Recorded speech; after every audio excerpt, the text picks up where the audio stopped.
back to our YouTube channel Savvy Forensics.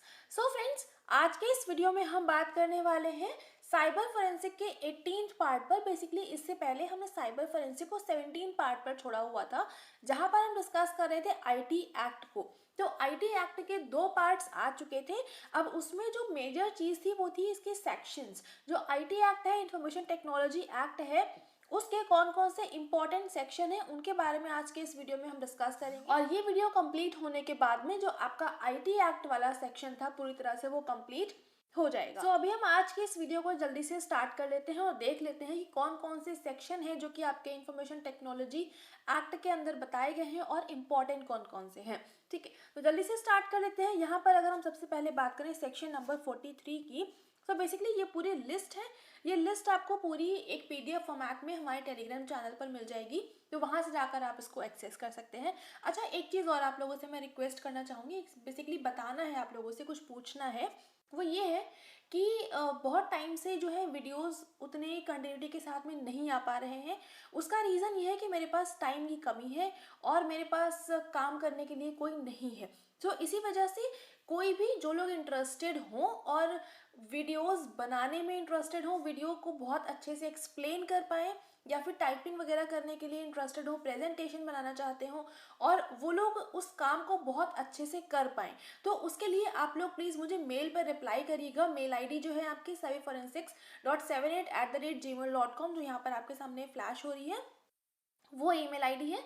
वहाँ पर जाकर आपको मुझे बताना है कि जो भी लोग इंटरेस्टेड होंगे, तो वहाँ से जाकर आप लोग मुझे बता दीजिएगा कि आप लोग इंटरेस्टेड हैं या नहीं हैं, और अगर हैं तो आप क्या करना चाहते हैं। और उसके लिए प्लीज़ आप लोगों को अच्छी नॉलेज होना ज़रूरी है, क्योंकि अगर नॉलेज होगी तो ही आप लोग उसमें अच्छे से टाइम दे पाएंगे, और टाइम होना भी आपके लिए ज़रूरी है। तो अगर टाइम हो तो ही आप लोग मुझे बताइए, और आप लोग उसको बहुत अच्छे से कर पाओ, बहुत अच्छे से उसको टाइम दे पाओ, तो आप लोग मुझे रिस्पॉन्स ज़रूर दीजिएगा। अच्छा, क्विज़ वगैरह अगर बनाना चाहता है कोई, एमसीक्यूज बनाना चाहते हैं, तो उसके लिए भी प्लीज़ आप लोग मुझे वहीं पर रिस्पॉन्स ज़रूर से दीजिएगा। ठीक है, अभी स्टार्ट कर लेते हैं। और यहाँ पर सबसे पहले अगर हम सेक्शंस की बात करें, तो सेक्शन नंबर 43 में क्या है, अगर कोई भी कंप्यूटर या फिर कंप्यूटर सिस्टम में डैमेज होता है, तो उसको आपका आईटी एक्ट सेक्शन 43 के अंदर ऑफेंस की तरह इंक्लूड करते हैं। अब पनिशमेंट क्या है वो यहाँ पर लिखी हुई है हर सेक्शन की, तो वो आप लोग देखते हुए चलिएगा। बेसिकली वो इतना इंपॉर्टेंट नहीं है, बस कौन से सेक्शन को कौन से, मतलब कौन से ऑफेंस को कौन से सेक्शन में डिफाइन करा गया है, ये ज़्यादा ज़रूरी है। तो वही चीज़ यहाँ पर मैंने यहाँ पर आपका बताने वाली हूँ। ठीक है, बाकी पनिशमेंट उतना ज़्यादा ज़रूरी नहीं है, लेकिन फिर भी मैंने यहाँ पर डाल दिया है, तो आप लोग इसको एक बार देख सकते हैं। नेक्स्ट है आपका सेक्शन 44A। यहाँ पर क्या बताया गया है, फर्निश एनी डॉक्यूमेंट, रिटर्न और रिपोर्ट ऑफ द कंट्रोलर और the certifying authority fails to furnish the same. मतलब कि जो भी डॉक्यूमेंट्स होते हैं, जो भी रिपोर्ट्स होती हैं, तो वो अगर आपकी सर्टिफाइंग अथॉरिटी से प्रॉपर्ली मैच नहीं कर पा रही है, मतलब कि जो आपके डॉक्यूमेंट्स हैं वो एक तरह से जेन्यून नहीं आ पा रहे हैं, तो वो आपका सेक्शन 44A में आएगा। ये आपके डॉक्यूमेंट्स कौन से होंगे, जो कि आपके पीडीएफ फॉर्मेट में होंगे या फिर कंप्यूटर के अंदर होंगे, यानी कि आपके कंप्यूटर की मेमोरी में होंगे। नेक्स्ट है आपका सेक्शन 44B। यहाँ पर क्या है, जो भी इंफॉर्मेशन होती है, जो बुक्स होती हैं, कोई भी डॉक्यूमेंट्स होते हैं, अगर वो एक टाइम स्पेसिफाइड जो किया गया है उसके अंदर आप उसको नहीं वो कर पा रहे हो, फर्निश नहीं कर पा रहे हो, तो उसके लिए सेक्शन 44B बनाया गया है।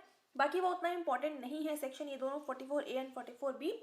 मेन है आपका सेक्शन 43।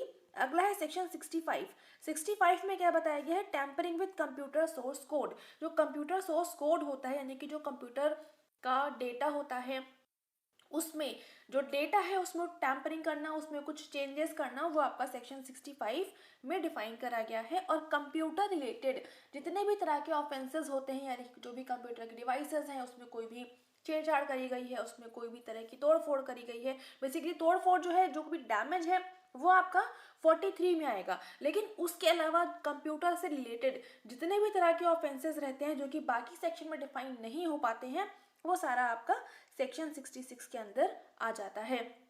इसके बाद में नेक्स्ट है आपका सेक्शन 66A, जहाँ पर जो भी ऑफेंसिव मैसेजेस होते हैं, जो कि कम्युनिकेशन सर्विसेज या फिर जो भी आपके मैसेजेस वाले, चैटिंग वाले सर्विसेज रहती हैं, तो उसके थ्रू जो भी मैसेजेस सेंड करे जाते हैं, जो कि ऑफेंसिव मैसेजेस होते हैं, तो उसके लिए आपका आ जाता है सेक्शन 66A। तो section 66, section 66A, section 65 and section 43, ये तीनों ही आपके काफ़ी इंपॉर्टेंट है, तो उसको बहुत अच्छे से ध्यान में अपने रखिएगा। आगे चलते हैं, नेक्स्ट है आपका यहाँ पर सेक्शन 66B। यहाँ पर क्या है आपका, dishonestly receiving stolen computer resource और कम्युनिकेशन डिवाइस। तो जो भी आपकी कंप्यूटर रिसोर्सेज या फिर कम्युनिकेशन डिवाइसेस होती हैं जिसको आप गलत तरह से, बेसिकली जिसको चुराते हैं आप गलत पर्पज से, तो वो आपका सेक्शन 66B में आ जाएगा। और जो आइडेंटिटी थेफ्ट वाले केसेस रहते हैं वो आपका सेक्शन 66C में आ जाएगा। दोनों ही इंपॉर्टेंट है, अच्छे से ध्यान में रखेंगे। उसके अलावा cheating by personation by using computer resource, computer resource का यूज करते हुए किसी की जो पर्सोनिफिकेशन है, कोई की आइडेंटिटी है, उसको चीट करना आपका कहलाता है, आपका डिफाइन करा जाता है सेक्शन 66D में। नेक्स्ट है आपका प्राइवेसी का वायोलेशन, सेक्शन 66E में आएगा। ये बहुत इंपॉर्टेंट है, वायलेशन ऑफ द प्राइवेसी, ये वाला जो आपका ऑफेंस है सेक्शन 66E में डिफाइन करा जाता है। इसको बहुत अच्छे से ध्यान में रखेंगे। बेसिकली सेक्शन 66 के जितने भी पार्ट्स हैं वो सारे ही इंपॉर्टेंट हैं, तो सबको बहुत अच्छे से ध्यान में रख लीजिएगा। 66F में आपका साइबर टेररिज्म को बताया गया है, तो ये भी आपका ऑफेंस बहुत इंपॉर्टेंट है। नेक्स्ट है 67, यहाँ पर क्या है, जितने भी तरह का आपका ऑब्सीन मटेरियल होता है जो कि इलेक्ट्रॉनिक फॉर्म में ट्रांसमिट करा जाता है, पब्लिश करा जाता है, तो वो एक तरह का ऑफेंस रहता है और उसको 67 में बताया गया है, सेक्शन 67। ये भी काफ़ी इंपॉर्टेंट है, ये सारे ही सेक्शन आपके यहाँ पर इंपॉर्टेंट हैं। आगे चलते हैं, नेक्स्ट है सेक्शन 67A।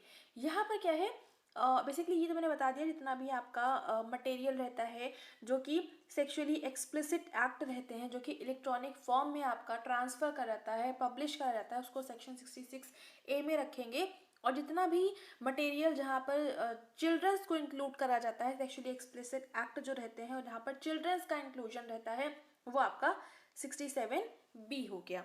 ठीक है, अब बाकी यहाँ पे क्या पनिशमेंट है, इन दोनों के लिए पनिशमेंट बहुत इंपॉर्टेंट रहने वाली है, तो इसकी पनिशमेंट आप अच्छे से ध्यान में इसको देख लीजिएगा। एक बार रीड करेंगे आपको समझ में आ जाएगा, आप चाहे उसका स्क्रीनशॉट ले सकते हैं। और उसके अलावा जो PDF है वो आपको मैं टेलीग्राम पर जल्दी ही अवेलेबल हो जाएगी। तुरंत तो नहीं दे पाऊंगी मैं, क्योंकि मेरे पास भी टाइम की थोड़ी सी कमी हो गई है इस वक्त। इसी वजह से आपसे बोल रही हूँ कि अगर आप लोग कोई इंटरेस्टेड हो तो आप लोग email ID पे रिस्पॉन्स दें, मैं आपको वहाँ पर रिप्लाई करूँगी। ठीक है, और ज़रूरत पड़ेगी तो कॉन्टैक्ट नंबर भी दूंगी आपको, ताकि आप हम डायरेक्टली बात कर सकें। तो आपको जो भी प्रॉब्लम्स रहेगी, जो भी आपके डाउट्स रहेंगे, वहाँ पर जाके आप बात कर लेंगे, तो जितना भी डाउट्स रहेंगे वो सारे वहाँ पर क्लियर हो जाएंगे। आगे बात करते हैं सेक्शन 67। तो यहाँ पर क्या है, intermediary intentionally or knowingly contravening the directions about preservation and retention of information, तो ये आपका सेक्शन 67C में बताया गया है। और उसके अलावा 68 में क्या है, failure to comply with the directions given by the controller, तो ये आपका सेक्शन 68 में आ जाएगा। बेसिकली ये उतने इंपॉर्टेंट हम नहीं कहेंगे। आगे बात करें सेक्शन 69, तो यहाँ पे क्या है, failure to assist the agency referred to in subsection 3 in regard interception or monitoring or decryption of any information through any computer resource, तो ये आपका सेक्शन 69 में आ जाए। तो यहाँ पर ये जो आपके सेक्शन 67 है, 68 है, 69 है, ये उतने रेलिवेंट नहीं है, तो इस पर उतना डिस्कशन हम नहीं करेंगे। आगे बात करते हैं 69A 69B, जो आपका 69 है उसी की तरह का है, आप लोग उसको चाहो तो एक बार रीड कर लो, बाकी ऐसा उतना इंपॉर्टेंट नहीं है ये। आगे चलते हैं सेक्शन 70। तो 70 में क्या है, एनी पर्सन जो कि सिक्योर करता है एक्सेस और अटेम्प्ट करता है to secure access to protected system in contravention of provision of section 70 Indian computer emergency response team to serve as national agency for incident response, तो यहाँ पर आपका सेक्शन 70 में जो भी पर्सन जो कि सिक्योर एक्सेस या फिर प्रोटेक्टेड सिस्टम का आपका एक्सेस लेता है, तो वो आपका ऑफेंस की तरह इंक्लूड करा जाता है सेक्शन 70 में। 70B में क्या है, any service provider intermediary data centre जो कि फेल कर जाते हैं अपनी इंफॉर्मेशन को प्रूव करने में, जो कि आपके ये आपका एक तरह का ऑफेंस ही इंक्लूड करेंगे, ये आपका सेक्शन 70B के अंदर आ जाएगा। ये दोनों उतने इंपॉर्टेंट नहीं थे। सेक्शन 71 की बात करें तो 71 में क्या है, misrepresentation of the controller to the certifying authority, जो भी इंफॉर्मेशन है उसका मिस रिप्रेजेंटेशन हो रहा है, तो उसको आपका सेक्शन 71 में ऑफेंस की तरह ट्रीट करेंगे और जो भी कॉन्फिडेंशियलिटी है, जो भी प्राइवेसी है, उसका अगर ब्रीच हो रहा है तो वो आपका सेक्शन 72 के अंदर आ जाएगा। तो ये सेक्शन बहुत इंपॉर्टेंट है, सेक्शन 71 एंड 72। 72A भी आपका इंपॉर्टेंट है क्योंकि यहाँ पर जो भी इंफॉर्मेशन का ब्रीच हो रहा है, ये लॉफुल कंट्रैक्ट जो भी होते हैं उनका अगर ब्रीच हो रहा है उस इंफॉर्मेशन का, तो वो आपका सेक्शन 72A इसमें आपका आ जाएगा। तो ये तीनों ही काफ़ी इंपॉर्टेंट है। आगे चलते हैं 73। तो ये आपका जो सेक्शन 73 है, यहाँ पर जो भी सिग्नेचर सर्टिफिकेट होते हैं, इलेक्ट्रॉनिक सिग्नेचर्स जो होते हैं, वो अगर मैच नहीं हो रहे हैं, उसमें अगर कोई भी चेंजेस नज़र आ रहे हैं, उसमें कोई भी ऑफेंस अगर किया गया है, तो वो आपका सेक्शन 73 के अंदर इंक्लूड करा जाएगा। और कोई भी तरह का इंफॉर्मेशन का पब्लिकेशन अगर हो रहा है फ्रॉडुलेंट पर्पस से, तो वो आपका सेक्शन 74 के अंदर हम इंक्लूड करेंगे। तो यहाँ पर ये पूरी लिस्ट थी इंपॉर्टेंट सेक्शंस की। तो आप कौन कौन से इंपॉर्टेंट है इसमें उसको भी देख लेते हैं। सेक्शन 43, उसके अलावा सेक्शन 44A को भी हम थोड़ा सा इंपॉर्टेंट कह सकते हैं, बहुत इंपॉर्टेंट नहीं है ये। फिर सेक्शन 65 आपका इंपॉर्टेंट है। नेक्स्ट है आपका सेक्शन 66 और इसके बाद में सेक्शन 66 के जितने भी सब पार्ट्स हैं, यानी कि A to F सारे ही इंपॉर्टेंट हैं। नेक्स्ट अगर हम बात करें 67 आपका इंपॉर्टेंट है। 67A जो है वो इसी का सब टाइप है, तो थोड़ा सा आप लिंक कर सकते हैं उसको आराम से। और 67B भी उसी की तरह का है, तो ये भी आपका आराम से लिंक हो जाएगा। तो इसको याद करना बहुत आसान हो गया। जितने बता रही हूँ इतने आपको एटलीस्ट याद होने चाहिए कि कौन से सेक्शन में कौन सा ऑफेंस इंक्लूड करते हैं, ठीक है। बाकी आप याद ना करो वो उतना रेलिवेंट नहीं है, लेकिन जितने बता रही हूँ उतना आपको पता होना चाहिए। बाकी यहाँ पर ये सारे उतने रेलिवेंट नहीं कहेंगे हम। नेक्स्ट अगर हम बात करें यहाँ पर सेक्शन 71, 72, 72A और लास्ट के जो दो हैं आपके सेक्शन 73 एंड सेक्शन 74, ये सारे जितने भी मैंने अभी लास्ट में मार्क करके बताए हैं, ये सारे ही सेक्शन काफ़ी इंपॉर्टेंट हैं, तो इनको ज़रूर से ध्यान में रख लीजिएगा। बेसिकली लिस्ट मैंने कुछ इंपॉर्टेंट सेक्शंस की ही बनाई है और उसमें भी मैंने आपका कुछ आपके अलग से कर दिए हैं कि ये आपके ज़्यादा इंपॉर्टेंट है, बाकी जो बचे हुए हैं वो उतने ज़्यादा इंपॉर्टेंट नहीं हैं, ठीक है। पहले ही बता रही हूँ, तो एटलीस्ट जितने मैंने मार्क कर दिए हैं उतने तो अच्छे से याद कर ही लीजिएगा। सो यहाँ पर जितने भी तरह के इंपॉर्टेंट सेक्शंस थे आपके IT एक्ट के, वो हमने यहाँ पर डिस्कस कर लिए हैं। उसके अलावा IT एक्ट क्या है, इसमें कितने सेक्शन हैं, कितने चैप्टर हैं, कब बनाया गया था, कब इसका अमेंडमेंट हुआ था, इसमें सारी चीज़ें हम ऑलरेडी डिस्कस कर चुके हैं। इसका एक पार्ट 1 आया था और एक पार्ट 2 आया था, और साइबर फोरेंसिक का आई थिंक 16 एंड 17 पार्ट था।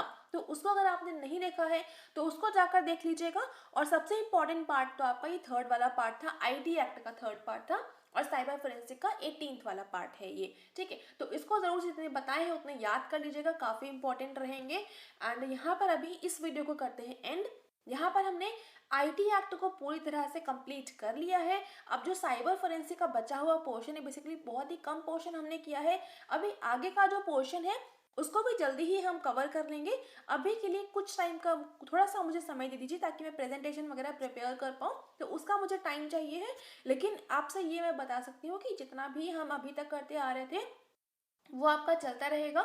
ऐसा नहीं है कि वीडियोस आपके बंद हो जाएंगे, वीडियोस आपके आते रहेंगे। तो उसके लिए जितने भी आपके पास इंफॉर्मेशन उनके थ्रू जाती है तो उनसे आप पढ़िए। बाकी बहुत सारे वीडियोस, आई थिंक 300 वीडियो से ज़्यादा ही वीडियोस अब तक हमारे चैनल पर अपलोड हो चुके हैं। तो अगर आपने प्रीवियस वीडियोस नहीं देखे हैं तो उनको जाकर देखिए, वहाँ से भी आपको बहुत सारी नॉलेज मिलेगी। तो तब तक आप उसको कवर कर लीजिए, और फिर जितना भी अभी नया वर्क हम कर रहे हैं नए प्रेजेंटेशंस पे, नए वीडियोस पे, तो जैसे ही वो आपका कंप्लीट हो जाएगा तो फिर वीडियोस की सीरीज़ भी कंटिन्यूटी में आ जाएगी, ठीक है। सो यहीं पर अभी आप सबको थैंक यू बोलना चाहूँगी आपके पेशेंस के लिए। एंड यहाँ पर अभी इस वीडियो को करते हैं एंड। बाकी आप लोगों से जो मैंने रिक्वेस्ट करी है तो ईमेल ID पर ज़रूर से रिस्पॉन्स करिएगा, वहाँ पर हम देख लेंगे कौन कौन से लोग इंटरेस्टेड हैं इस चीज़ के लिए, ठीक है। बाकी जो ईमेल ID है और जो टेलीग्राम ईमेल ID पे तो आप लोग मुझे रिस्पॉन्स करेंगे, वो मैं आपको यहाँ पर सामने नज़र आ रही होगी ईमेल ID। और बाकी जो टेलीग्राम चैनल है वहाँ पर आपको इसकी PDF मिल जाएगी, तो वहाँ से जाकर आप उसको ले सकते हैं। अभी नहीं मिलेगी, कुछ टाइम के बाद मिलेगी, तो वहाँ पर आप लोग ज्वाइन हो जाइएगा। जैसे ही आपको वहाँ पर मैं अपलोड करूँगी आपको नोटिफिकेशन मिल जाएगी, ठीक है। और बाकी अभी इस वीडियो को करते हैं and thank you so much for joining me here.